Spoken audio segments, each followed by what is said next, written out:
us off to do the introductions. Carol Haynes, our new Vice President of Programs, will come and introduce our speaker, or our moderator. Carol?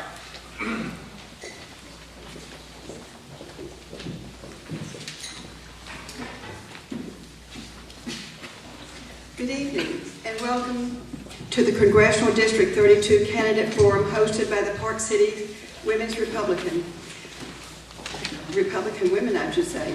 I know you've been waiting with bated breath for this evening so you can meet the candidates and also to get to see our moderator. Critical changes are occurring in our nation. For the first 6 presidents of our country, they were wealthy, they were educated, and they were from the East. From the election of President Andrew Jackson, who was neither wealthy, not well educated, nor from the East, that pattern was broken. That was the rise of the common man. Through working hard and doing the right thing, the common man can hope to achieve the American dream. The common man is our middle class today, the people who have made America the greatest nation on earth. But today, elitists are running our government. Our middle class is in danger of becoming extinct. Americans are deeply angry that Washington is not listening to us, the common man, who rightfully expects his elected official to be responsible to him and not to those in Washington. If we're to continue to be the greatest nation on earth, we must restore the power and the freedom to the middle class, to the common man.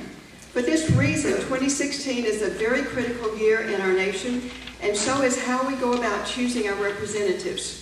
It has become increasingly critical that we know the philosophy of candidates toward government and the issues that most concern us as voters, not the issues that they want us to be concerned about. We want a candidate who has moral integrity and will uphold the Constitution. We want a candidate who will defend our liberty and our security at all costs. No longer can we afford to elect someone because of friendship or just because the campaign promises are really what we want to hear. Tonight we're going to interview 3 of the 4 candidates to find out where they stand on critical issues and why we, the employer, should consider hiring them for this important job of representing District 32. Tonight we have the great honor of having Chris Salcedo to moderate this forum. Now, many of you already know Chris because you listen to him on WBAP, but for those of you who don't, let me tell you just a bit about him. Chris is a veteran broadcaster, author, and political analyst. The Chris Salcedo Show on the Blaze Radio Network stands as the only national radio show to feature a genuinely conservative Latino. Chris can be heard on Monday through Friday on AM 700 KSEV Houston and on 820 AM WBAP in Dallas-Fort Worth. A graduate of San Diego University, Chris began his career in radio and news and traffic. He moved into television doing weather on XETV, San Diego's Fox 6. Chris is filled in for the nationally syndicated Glenn Beck, Andrew Tanteros, and Roger Hedgecock radio shows. Chris expanded his news experience as a news anchor in the 5th largest TV market in the nation on CBS 11 TXA 21 in Dallas-Fort Worth. He continued to fill in on talk radio in Dallas on WBAP, KRLD, and KLIF. Chris moved to Washington, D.C. to assume an anchor position on the nationally syndicated America's Radio News Network. Currently, Chris is a contributor to theblaze.com and is the executive director of the Conservative Hispanic Society. Tonight, Chris is going to introduce each of the candidates, but for now, ladies and gentlemen, let me introduce, drum roll please, Chris Salcedo.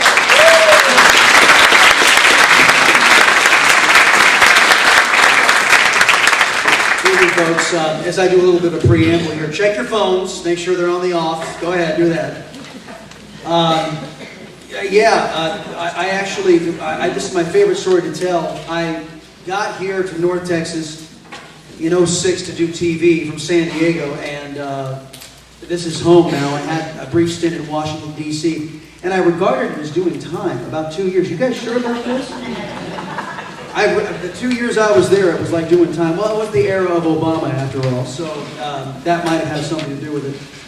As you heard in the bio, TV, radio, WBAP is where you can hear the show. If you're up really early and you want to jump on the internet, you can hear it on AM 700 KSEV, the voice of Texas down in Houston, which happens to be owned by the Lieutenant Governor of our state. So that's, there you go. That's it for me. And the Conservative Hispanic Society, which I've been a part of, it seems now for years. I have a list of prepared questions that I brought. I have a list of emailed questions that came from the folks. I'm assuming it's Park City's Republican women. And as I understand it, there are a few cards that have been passed around. Or maybe you got them handed out and they're going to get them up to me. So I'll try to integrate as much as we can in the time we have allotted. Speaking of time, there is our timekeeper. And she will be giving you signals of, you have 3 minutes to answer each question. And basically we're going to ask a question. It's a forum, not exactly a technical debate. So each one will have 3 minutes to answer to yours. And if you're done early, feel free to wrap up early and pass it on. And we'll go down from all the way down at that end to my right, all the way down here to the left. And so without further ado, let me introduce the candidates who are in attendance. And we do have a statement that was issued by Congressman Pete Sessions' office. I'll read to you briefly as well. But Paul Brown is with us tonight.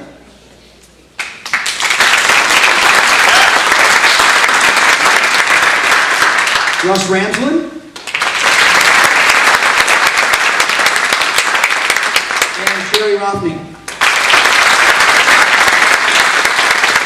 And this is, again, from the office of Congressman Pete Sessions. I am sorry I was unable to join you all this evening. Since I could not participate in the forum, I wanted to share a few words about why I am running to serve the people of the 32nd Congressional District. We currently have a president who has continuously abused his executive authority and has made it his mission to erode our nation's rule of law. Throughout his 2 terms, I have joined every conservative in the House in objecting to the Obama administration's moves to circumvent the Constitution. I led the charge to file the first ever lawsuit against the executive branch on behalf of the legislative branch for failing to properly execute his signature health care law.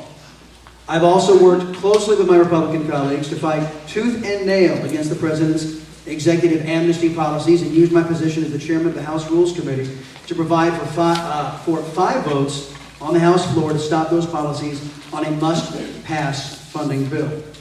I believe that one of the biggest threats to our nation is a big, unchecked federal government, and my mission is to get Washington out of the way and return power back to the states and American citizens. As a result of a Democrat-controlled Congress, spending and the deficit levels skyrocketed.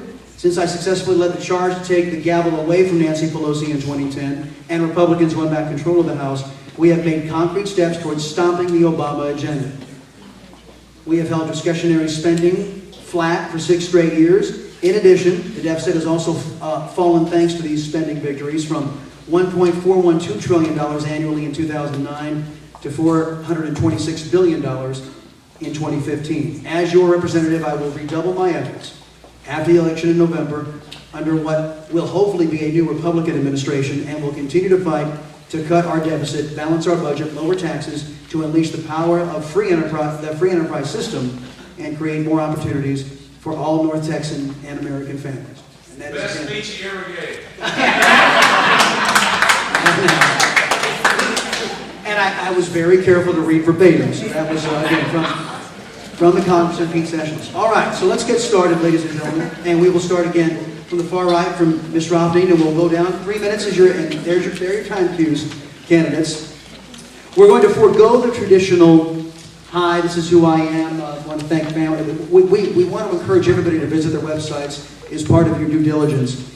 Instead, what we're going to do is we're going to ask questions that are designed to introduce us to you about how you will perform if you do get the job. So the first question out of the box is, what is your philosophy on government? Ms. Roughneen. Government represents we, the people. First and foremost, we have the Declaration of Independence. And thereafter, the Bill of Rights, the Constitution of the United States. The Constitution of the United States starts with we, the people. The government gets its power from us. The government doesn't control us.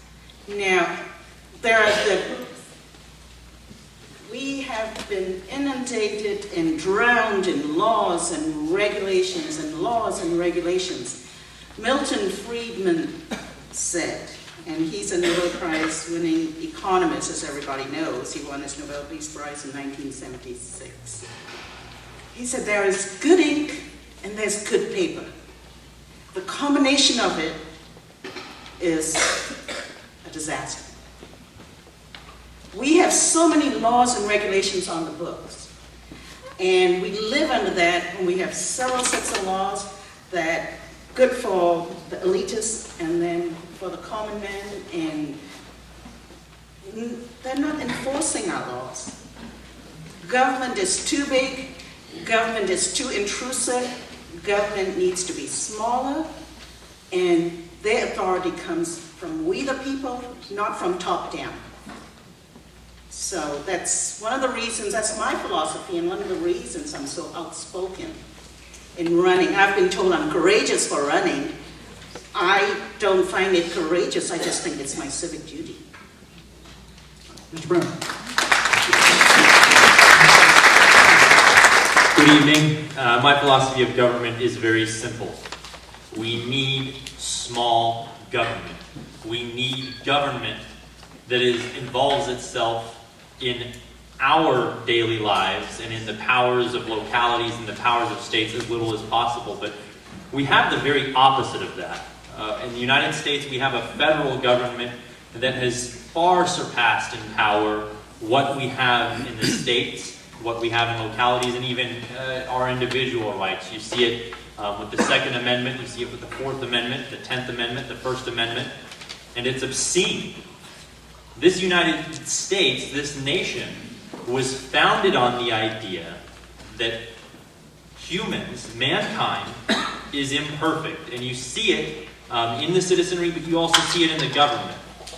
But overall, the more power you give to the government, the more propensity to corruption that exists. So I always want to see less government, especially at the federal level. You know, the beauty of the United States is that we have 50 of them. And if you are in California and you believe the government should be spending everything and there should be a safety net and no one should individually be responsible for anything because that's just cruel, then maybe in California they should be allowed to pursue those policies. But if you're in Texas and you believe that we do have personal responsibility and liberty is something that is intrinsically good, and that the government is not responsible for our welfare, then we should be able to pursue those policies. But what has happened is, as power has been centralized at the federal level, we continue to pass more and more laws, like Cherie was saying, that cover everyone. They affect everyone, and it doesn't matter if you're in California or Maryland or Texas or Kansas, we're all falling under the same laws. These are gun laws, these are privacy laws, these are taxes. This is the way our government spends, which is far too much. And that is the big difference, the divide, the chasm between conservatives and liberals, and that is what I'm here to stop.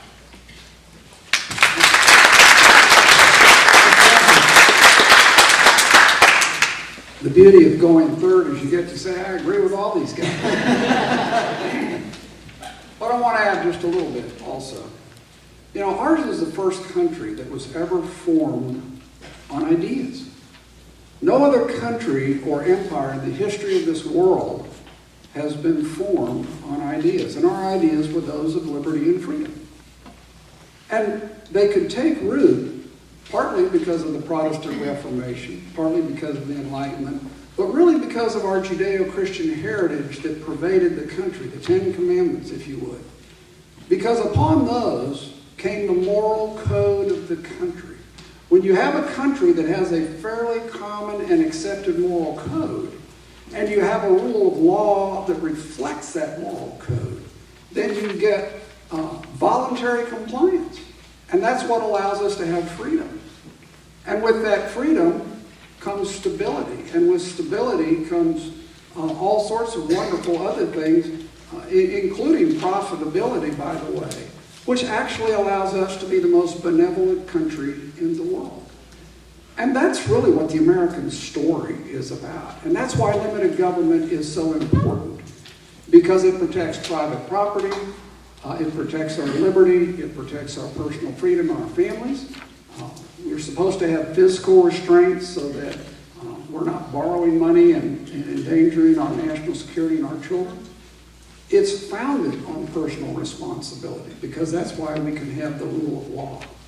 And then we do have the rule of law. It's supposed to be everyone treated equally. That's why the Liberty statute has blindfolds, so that she doesn't peek and see what color or what race or creed or whatever you are.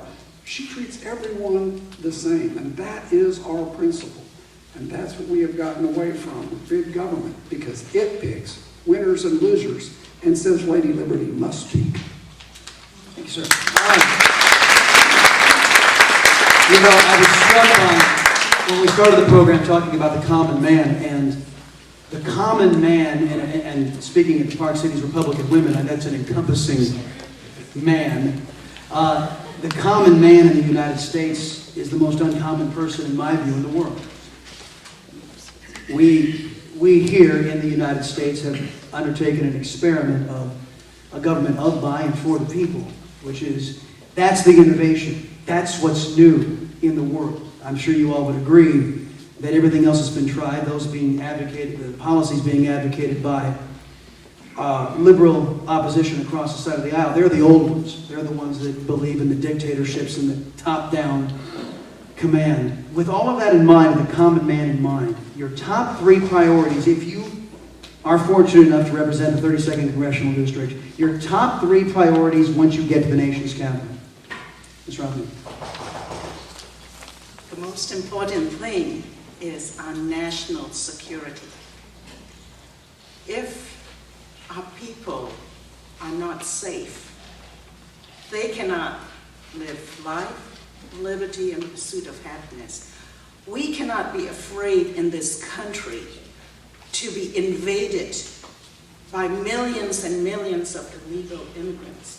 And I speak not in a condescending manner. I'm an immigrant to this country. I arrived here in 1972, July 4th. My family's been here 43 years. My father was 51 years old then. He's 94. He lives around the corner. We cannot let millions of people invade our country. And then on top of that, we have jihadis slipping in. That's right. We have immigration laws on our books. Enforce them. We have visa restrictions. Enforce them. Instead, since 9/11, what do I find? The common man lining up when we get to the airport, taking our shoes off, standing in an x-ray machine with our arms up, and over again, the line goes all the way out the airport at times if you're at Los Angeles International Airport. And I'm thinking everybody's lost their mind. But then sometimes I feel like just saying something, but then I gotta keep your mouth shut because you know what? And so national security. We have to secure the border. We can do it. If we have the will, we have the will. Okay, so that's one. You have 2 other priorities? 2 more. Our economy. Jobs, jobs, jobs, jobs. No more offshoring of jobs. The corporations have too much influence through lobbyists. The laws are slanted.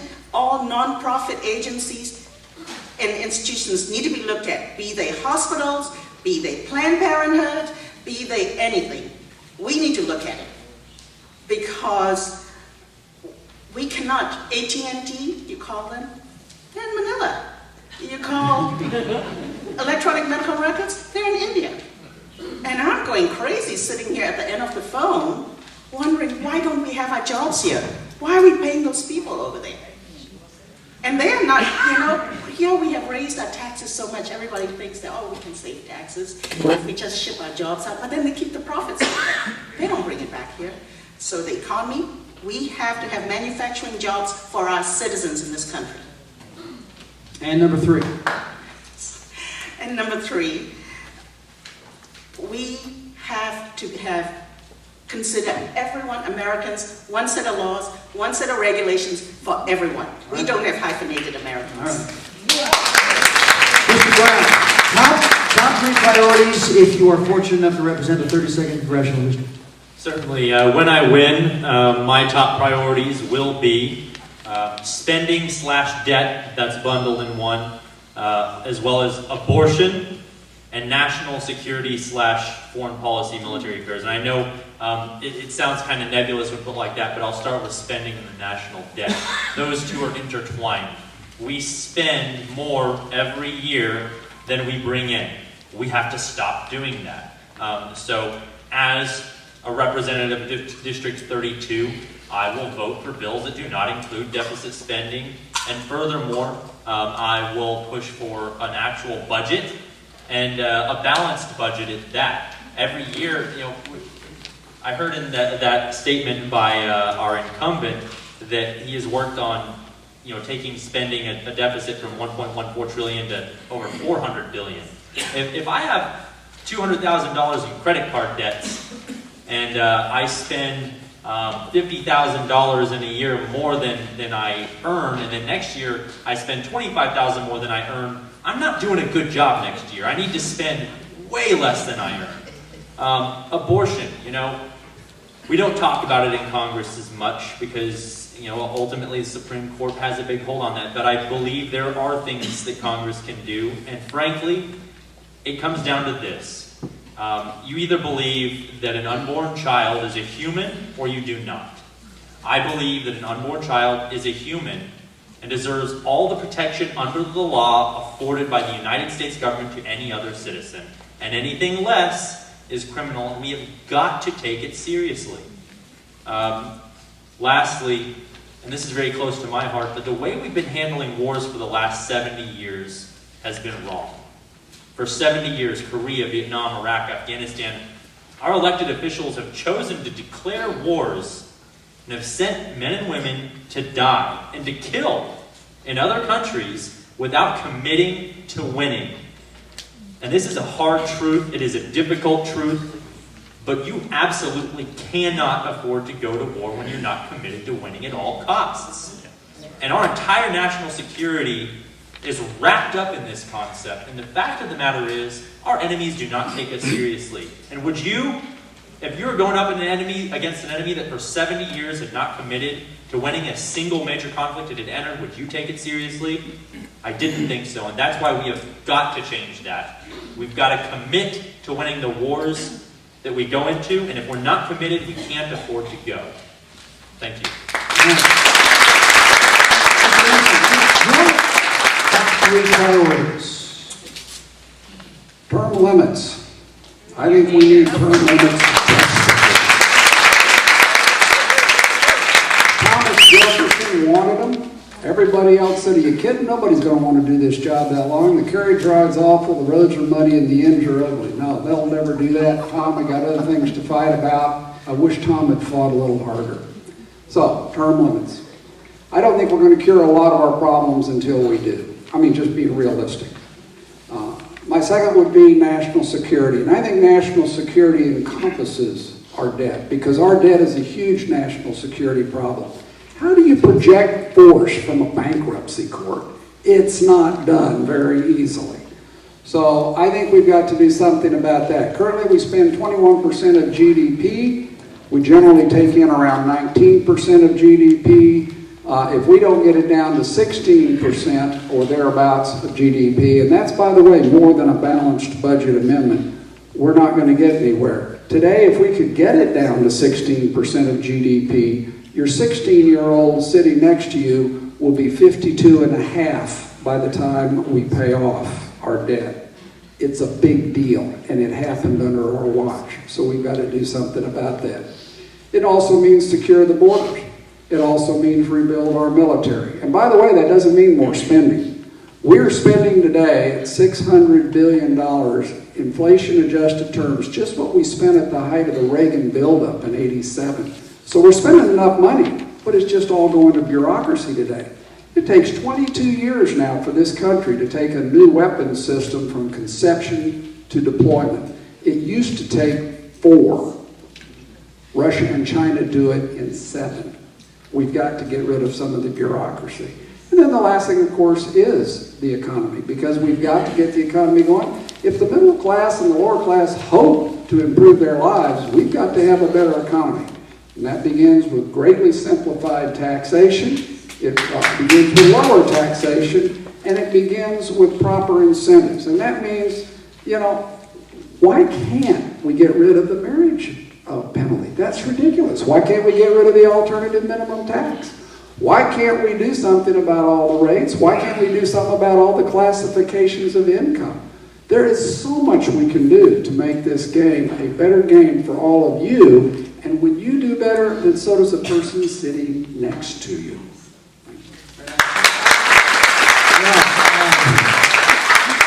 Why can't we get rid of the 75,000-page tax code? I can move that. Hopefully. I don't want to ruin anything here. How's that looking? Is that better? How about I just do one of these numbers? Come up the side here. One wrong step. Yeah, wouldn't it be nice to get rid of most of the 75,000-page tax code, ladies and gentlemen? Wasn't it Dr. Benjamin Carson who said that if they want to get you on something, they can get you on the tax code? There's no way any of us are fully compliant with all 75,000 pages. Quick answers on this, on these follow-up questions, because you guys have sparked some interest in me. First off, agree or disagree with this statement. This is going to be yes or no, and if you want to have about a minute response as to why you answered yes or no, go ahead. If a business relies on government subsidies to stay in business, then that business doesn't deserve to be in business. Agree or disagree? Ms. Roughneen. Agree.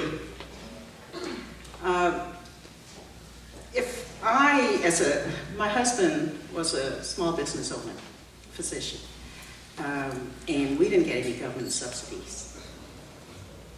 All right, very well. Big hospital corporations with the Affordable Unaffordable Care Act employs physicians, and big hospitals get government subsidies, especially if they are not-for-profit. Therefore, it disincentivizes and it puts the small business owner, the backbone of this country, at disadvantage. So therefore, I say level the playing field. What's good for the goose is good for the gander. All right, Mr. Brown? I 100% agree. It's absolutely absurd that there are entire industries that essentially survive on subsidies. You see it a lot in the green energy sector. You saw it with companies like Solyndra, which were essentially giant scams at the expense of the taxpayer. And no, look, we live in a nation where our economy is free market capitalism. And in free market capitalism, businesses and individuals have incentives to produce, incentives to perform well, because their profits are based upon it. And when the government tries to pick winners and losers or stop people from losing, or say this industry is better than that one, we ruin the free market. We throw all of the prices out of whack, and no, it's not good. I'm against it. Mr. Ramsland. I would agree also. There is no reason why we should be supporting businesses that require subsidies to stay alive. But look what happens. I mean, perfect example is ethanol. This is a product that even the left wing admits is a bad deal. It actually adds to the pollution, it's bad for your engine, and it costs you tons of money. But this is government picking winners and losers at its very best. Yeah, and Ted Cruz just took a big hit from the governor of the state of Iowa for that stance against ethanol. Very interesting. Very much. Oh, by the way, in case you all didn't know, anybody hear about Hillary's latest server problems on the way in? Good grief. We'll talk about Mrs. Clinton here in the context of the job you guys are seeking. Let me get to some of the questions asked by the folks via email from the Park Cities Republican women, and one of them has already been brought up. Actually, both of them have. Term limits. Are you for them? And then give us some ideas, and again, these are 1-minute answers, please. Are you for term limits? And then give us some ideas of what a member serving in the House would go for their term limit, and somebody serving in the Senate. Term limits, yes. I would say for the House, 3 terms, 6 years. For the Senate, we'll leave it at 6 years. 6 years. Yes. Okay.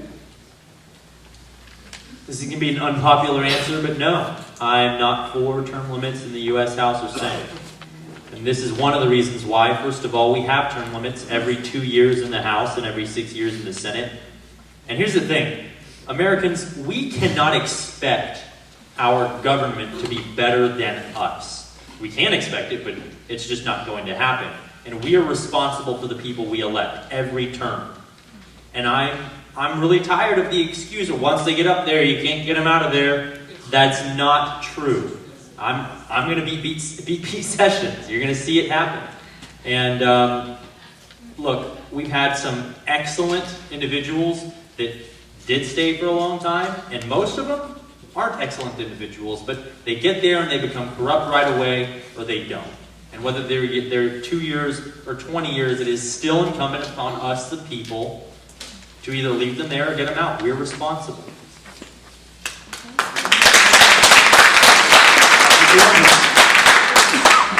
Well, I am for term limits. I am because I think the incumbents have so stacked the deck in their favor, and they've done it with the lobbyists and their private PAC money, that it is extremely difficult to dislodge an entrenched incumbent. And you see that. I think that we've got to also, though, appreciate that you don't want to have a constant stream of newbies up there, or the staff ends up running the government. We didn't get to vote for them either. So I would say that 2 terms in the Senate, 4 terms in the House, and then you should have a sit-out period. So that would be more along the lines that I would look at for a term limit. All right, very well. In the news recently, and this was actually something I was going to ask, it happened to be on the Park Cities Republican Women's mind as well. Governor Abbott came out for a constitution, and fair disclosure, if you guys have listened to the show, you know this is a big deal for the Chris Salcedo show. Article 5 of the U.S. Constitution. It is my considered opinion, as I'm sure a lot of folks here will agree, our government has grown beyond the consent of the governed. And an Article 5 convention with those representatives, some of them are present here who are closer to us, with them laying down some ground rules for those who are in Washington, D.C., who don't appear to be responsive to us. Many believe that it's time, and the framers left this Article 5 provision in our Constitution to do just that. As I said, Governor Abbott of the great state of Texas has said yes. Last session in Texas, 2 Republicans teamed up with all Democrats to vote no on it. So Texas cannot participate in Article 5 or be a leader in an Article 5 convention as it sits right now. Where do you sit on Article 5? And if you are representing the 32nd Congressional District, will you openly advocate for it? Ms. Roughneen. Yes, I would. Yes, I would. It's time for the debate to begin. And I think we all need to educate ourselves, participate in this process. Because if we lose our freedom, we are not going to have America anymore. A lot of our citizens are not educated to the process of being the governance, how politics works, how the voting process works. They don't even think that. Some of them don't even think that they have to have an ID. You know, you can't even board a plane without a driver's license or a passport. But they want to go in the voting booth and cast that vote without any identification. So I say yes, let's get the debate going. Let's push for it. All right.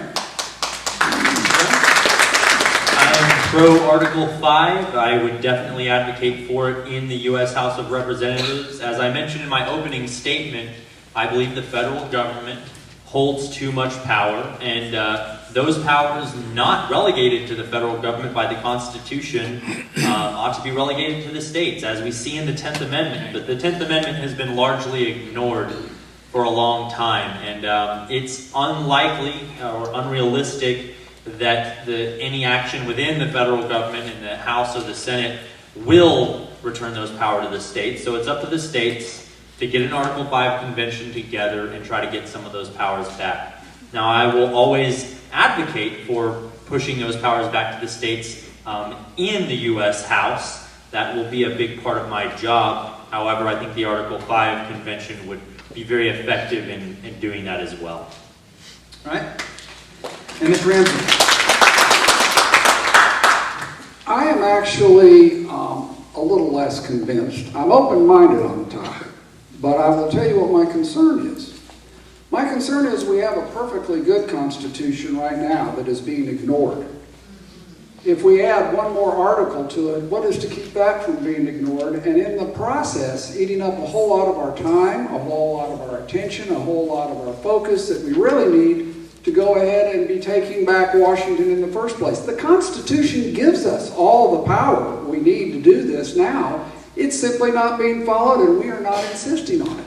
I need to be convinced that Article 5 would actually amount to something besides a shiny object, and we would ever be able to accomplish anything with it, or will it simply also be ignored? Well, let your humble moderator follow up on that with because I've been in touch with members of the Assembly of State Legislatures, which are the lawmakers on the state level from around the country who are actually have put the rules together for this convention. And they're meeting in Philadelphia later this summer to finalize those rules, to allay concerns of a runaway convention or something of the like.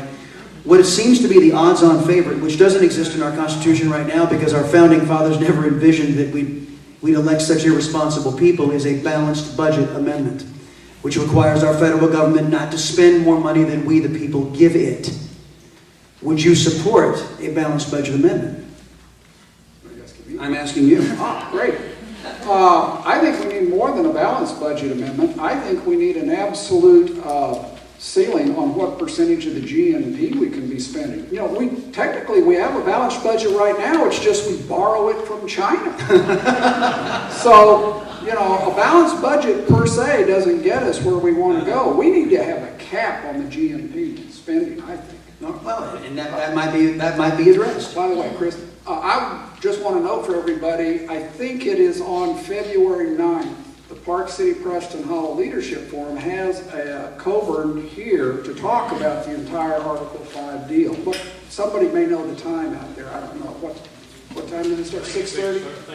6:30? 6:30, yeah. So all right. This will be an opportunity for everybody to learn about it. Nice transition, because before we go on to our next topic, which is immigration policies, do we have cards from those in attendance, or do we just want to do the old-fashioned way and stand up and ask them? Oh, there we do. We have cards. I wanted to get at least one question here from the folks sitting here in attendance. Here we go.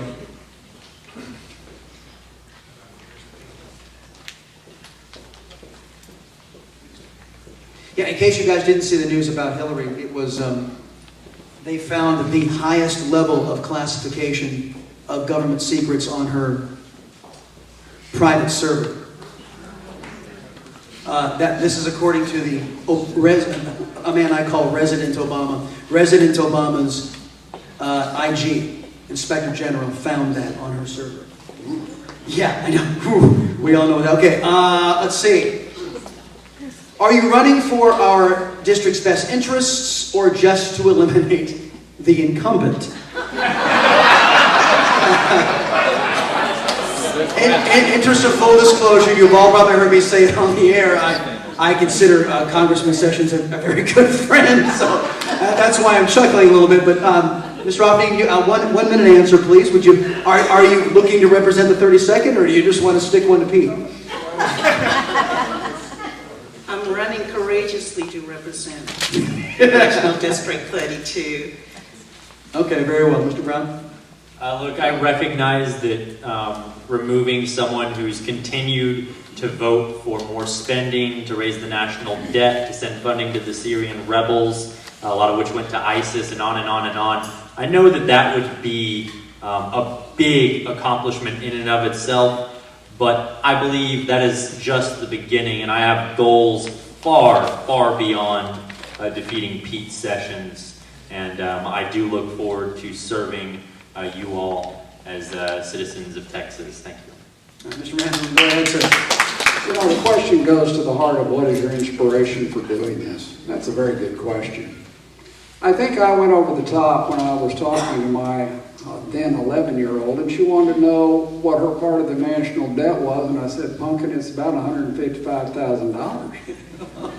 So she went upstairs and figured out in the coin of the realm just exactly what that meant to her. She babysits for $5 an hour. She worked it out.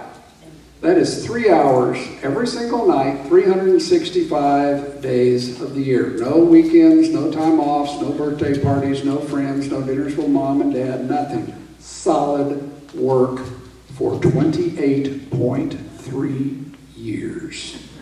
She came down and was almost in tears. I am in this for my children and for your children and all of our grandchildren. And that's why I think we need somebody different up there.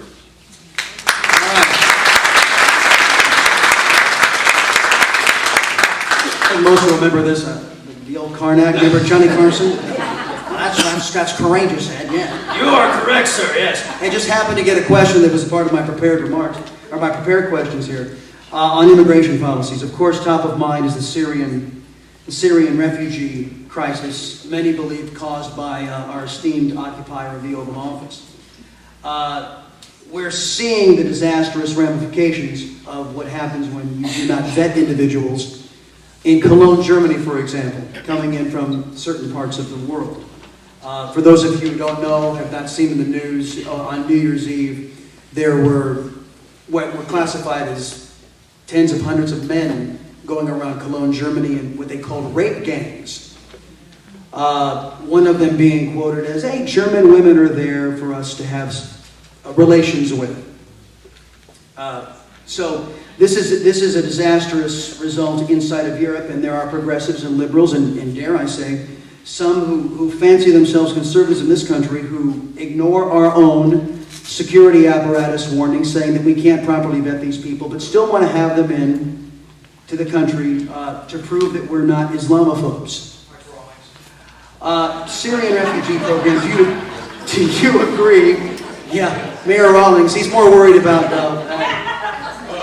individuals who live in his neighborhood than he's more worried about Syrian refugees.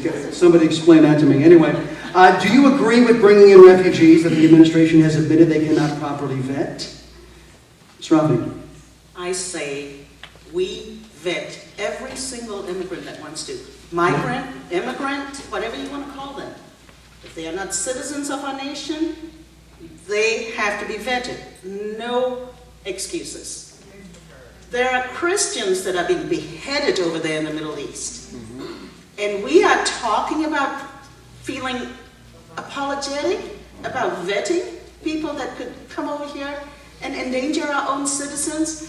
We have political leadership up in Washington, D.C. that cannot even call a terrorist attack in our own country. The first one happened when Nidal Hassan shot up all our soldiers over there in Fort Hood. They didn't call that. And on and on and on. The Tsarnaev brothers, the San Bernardino murders, the beheading in Oklahoma, the killing in Tennessee. We have to vet every single, it doesn't matter, Muslim, Buddhist, atheist, whatever. Anyone that is not a citizen of it has to be vetted. All right. Mr. Brown, what do you think? Absolutely, yes. I disagree with Obama's policy of allowing these people that are not vetted into the nation. And in fact, let's have some common sense here. Look at the Middle East. Their neighbors are not taking them. Saudi Arabia is not taking the refugees. Qatar, Bahrain, Yemen, Oman. Why do you think that is? All right? They know them and know more about them than we do. I feel like maybe there's something we don't know. Additionally, look, we obviously haven't declared war here. We haven't declared war since 1942. But in 1942, we were in the middle of World War II. And back then, do you think we would allow refugees from Germany and Japan? No, we would not. So not only do I think we should be vetting any and all refugees that come through here, but I think an at least temporary ban on refugees from Syria and Iraq and the region there where ISIS is now would be appropriate.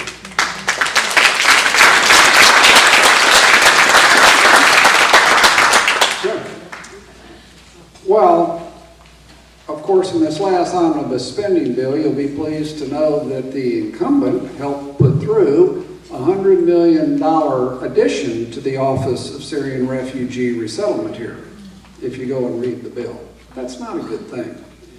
People either come to this country as conqueror colonists or they come to this country as immigrants. Conqueror colonists are not people who come here to learn our language and our religion and our culture and our rule of law. They come here to conquer. Immigrants are people who want to come here and actually join in to this culture. Now, the people in Syria right now don't even fit the international legal definition of refugee, which is a person that doesn't cross more than one country away from the one he is fleeing. That is a legal definition. So why we are bringing them here when we cannot vet them, where it's exactly right, we cannot vet them, why we are bringing them here instead of resettling them in the area in return for better military help, I have no idea. All right, this next question is about, I guess, what we call standard illegal immigration and immigration talk, which we're all too used to, unfortunately, in our nation. North Texas recently played host to several illegal immigrants that came up through the southern border, and the stream continues as we speak.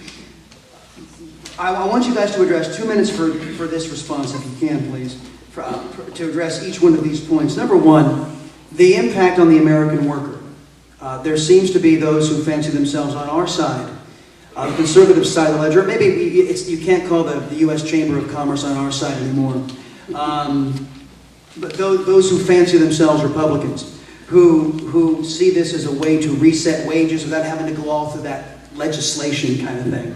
Number one. And then number two, the fact that culturally speaking, folks who are, whether they're illegal or illegally entered into this country, there doesn't seem to be an emphasis on assimilation anymore, on pride of what it is to be an American.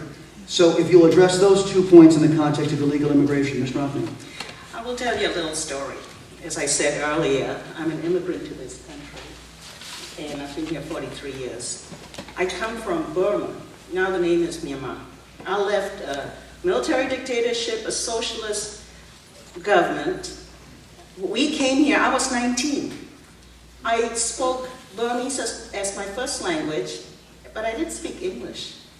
But then I went to Texas Women's University, and one of the requirements is you had to have American history and American government. And I sat in my first lecture, and the professor had a very heavy Texas twang. And I had a hard time following. Okay. So I would listen to his lecture in English, and I would take notes in Burmese. And at the end of it, go back to my dorm room, and I'd have to reinterpret it in English. But now I speak English quite well, I think. Assimilation. You speak Texan too? Sometimes. But assimilation is key to becoming American. And that's why I think it's very, very important. Anyone that wants to come to this country, learn to speak the language. We cannot have multiple papers printed in different languages. What are we doing? When we go to Japan, would they do that for us? When we go to Japan and we tell them, I want to be known as Japanese, is that going to be possible? When they come here, they can be an American.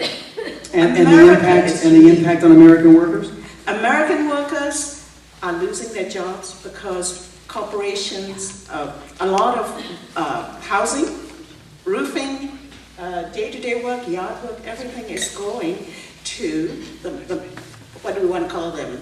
Migrants? We can say, are they illegal? Illegal immigrants is what I prefer, but yes. Yeah. Or illegal aliens if you like to get technical. Right. They don't have to pay taxes, they get cash, and then they can send the money back to wherever they come from. Yeah. All right, let's, Mr. Brown, what do you make of this, the impact on American workers and also this cultural phenomenon of not being proud to be an American, and I dare I say, driven by the Brian Williams press and by the American left? Good question. First of all, let's give credit where credit is due. Congress, for decades, has passed laws that have created basically a black market for work. That's what it is. And I'm going to boil what's a 10-minute conversation into a 2-minute one here, but basically, look, we've got minimum wage, we've got Social Security tax, Medicare tax, we've got Obamacare now, and endless regulations that put the cost of employing legal U.S. citizens or residents way up here. But the thing is, there's still a demand for work that fills all of this area here. And wherever there is a demand, there will always be a supply. It was true during Prohibition with alcohol. It's true in Chicago. If you go try to buy a gun, despite the fact that they don't want you to buy one, supply always follows demand. But when you put restrictions on the supply, the supply then has to be filled through the black market or through criminal enterprises, and thus enter illegal immigrants. All right? We have created the market for illegal work in this country. And if we want to keep just looking at the symptoms of the problem, we can talk about the border, and we can talk about border security, and those are things we need to actually follow through with our laws. We need to enforce the laws, but we have to handle the source of the problem, which is our restrictive policies in regard to employment. All right? We don't have a free market. Don't think for a second that we have a free market. All right? Again, I had to boil that into much shorter, so I have to handle the cultural issue now. This is the United States of America. If you want to come to America and be an American, then be an American. There's a broad range of what that means, because we are the melting pot of the world, and that's one of the beautiful things about America. But yeah, it's unfortunate that the left pushes everyone to be as different as possible. But you know what? There's no strength in diversity without unity. All right. Mr. Ramsland. We have about 340 million people in the United States. You might be interested to know that there are 94.5 million Americans of working age who are no longer even in the workforce. 94.5 million and 340 million.